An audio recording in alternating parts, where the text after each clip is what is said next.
De que maneira, Paulo, você acredita que articular todas essas políticas com um bom planejamento de transporte público pode ajudar a reduzir essa desigualdade nos países, que é uma desigualdade cruel também do ponto de vista econômico? Não, você tem toda a razão, e o relatório traz uma evidência muito grande em cima disso, de que quanto maior a vulnerabilidade social de um país ou de uma comunidade, maior a sua vulnerabilidade com relação à segurança no trânsito. Os países conseguiram avançar, que estão assim, buscando a morte zero, isso começou lá na Suécia, tiveram uma decisão política. Foi uma instituição de que a segurança no trânsito é uma política de Estado e que ela vai ser trabalhada para isso. O que a gente percebe em países como o nosso é uma descontinuidade dos projetos e uma descontinuidade das políticas. E, inclusive, isso passa pelas questões de transporte público. A gente tem um transporte público estruturado, a gente tem uma política de uso do solo, que consiga organizar as atividades e condensar as atividades para reduzir o deslocamento, principalmente no transporte individual, é essencial, porque um dos parâmetros que gera essa insegurança é o aumento na exposição. Então, as nossas cidades são construídas assim, quem mora na periferia, mora mais longe, tem que se deslocar para trabalhar no centro.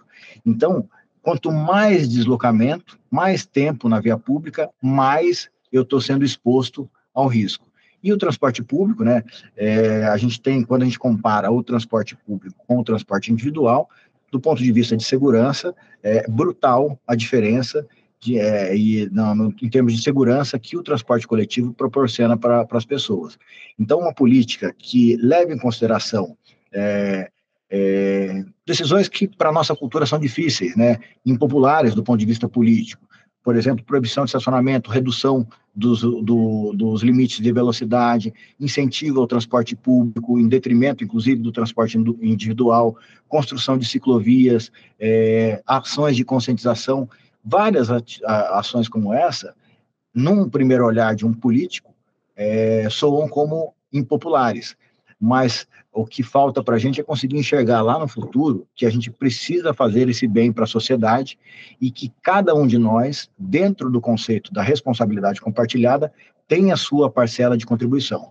O gestor público promovendo as políticas públicas, o cidadão se envolvendo nessas campanhas, criando essa conscientização. As empresas usando as suas áreas de sustentabilidade para poder também falar sobre segurança no trânsito e mobilidade segura. Eu gosto de usar um exemplo, a gente tem vários parceiros empresariais aqui no Observatório, e eu tenho alguns parceiros que não têm nenhum tipo de vínculo com o ramo de mobilidade, mas que estão sofrendo lá perdas de produtividade, porque estão com seus funcionários afastados em função de um acidente de percurso, um acidente de trajeto. Então, é um assunto, essa política pública de mobilidade segura e de melhorar as condições de transporte das pessoas, é uma política estruturante, principalmente para um país como o nosso, que está em desenvolvimento e que está sofrendo muito com isso.